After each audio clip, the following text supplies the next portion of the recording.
This segment brought to you by Kansas Soybean Commission. Progress powered by Kansas farmers. Bill Hickok umpiring the game. Okay. Hey, you know, we've talked about hills a lot on the show. Yep. And a lot of people that have never been to Kansas or through Kansas have the image, of course, that it's just flat and it's straight through and all of that. But there is, well, I've said it many times, the topography of Kansas is really varied. Very. If you ever do have the chance to start in the northeast corner and go across the state and down the state and back around, you won't believe that it's all the same state. I mean, yes, there is some. The high plains is flat. In places, and then it drops off and becomes very different. You know, over the past few weeks, we have crisscrossed the state. I can't count how many times for different events and picking up kids and grandkids. And my granddaughter, who lives in Israel, we were traveling along Highway 16 up through, Blaine and Westmoreland, and you cross north of Manhattan, Tuttle Creek and everything up there.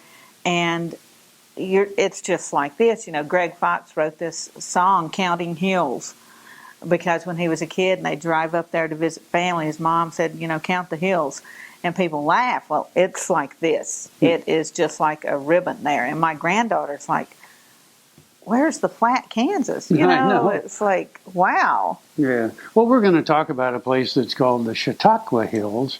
And the thing is, it's up in northeast Kansas, and you're going to think you're in the Ozarks if you go there. It's amazing, totally amazing. And very pretty. Yeah. Stay with us.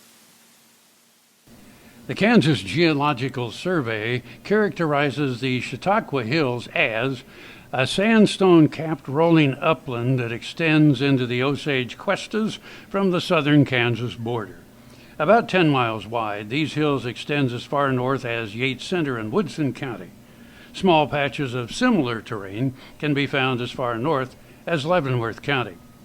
The Chautauqua Hills form primarily in the thick sandstones of the Douglas Group during the Pennsylvanian Period, about 286 million to 320 million years ago.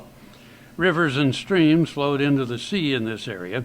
Sand and other sediments collected in the estuaries and at the mouths of rivers in deltas. Over time, the sediments were buried and compacted. The sands became sandstone and the muds became shale. Over millions of years, uplift and erosion exposed the sandstone and shale at the Earth's surface. Further erosion has dissected the area into a series of low hills capped by more resistant sandstone. Because of rock outcrops in this region, the hills are generally not cultivated, but are used instead for pasture. The Verdigris, Fall, and Elk rivers cross the area in narrow valleys walled by sandstone bluffs. The Kansas Geological Survey says that the change in altitude in the region is never more than 250 feet. Even so, many visitors liken the area to the Ozarks, unlike many Kansas landscapes. Many of the hills are covered by stands of blackjack oaks, scrub oaks, and other hardwood species. The mix of medium-tall grasslands and scattered stands of deciduous trees is called the cross timbers by scientists who map vegetation. In Kansas, the extent of the cross timbers follows almost exactly the outline of the Chautauqua Hills.